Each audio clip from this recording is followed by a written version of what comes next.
महिला आयोगाच्या अध्यक्षा रुपाली चाकणकरांना मुख्यमंत्री फडणवीसांनी राजीनामा देण्याचे आदेश दिल्याची सूत्रांची माहिती।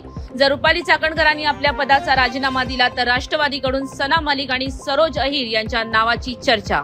अशोक खरात प्रकरणात जे कोणी दोषी असतील त्या सर्वांवर कारवाई सरकारच्या वतीने करण्यात येईल आणि सर्व दोषींना जेरबंद करण्यात येईल, मंत्री चंद्रशेखर बावनकुळेंचं आश्वासन।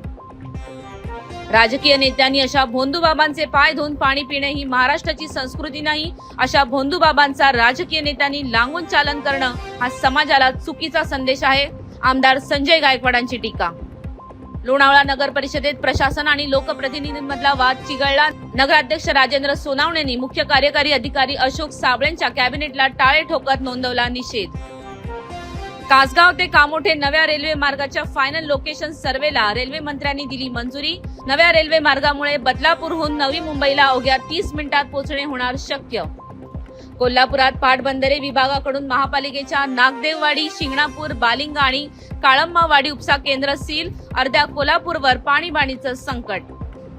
लोणावळ्यातल्या आई एकविरा देवीचा 8 वर्षापूर्वी चोरीला गेलेला कळस अखेर पुन्हा मंदिरात परतला। भाविकांमध्ये आनंदाचं वातावरण। आखाती देशातल्या युद्धाचा भारतीय रुपयावर परिणाम। रुपया 1% जास्त घसरून 93.73 वर पोहोचला।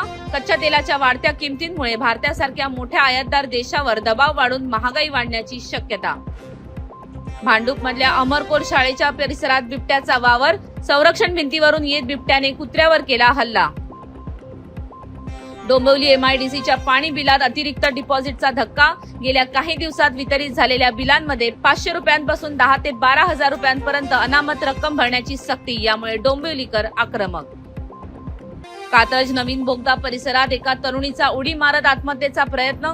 पोलिसांनी घटनास्थळी धाव घेत तरुणीचा वाचवला जीव।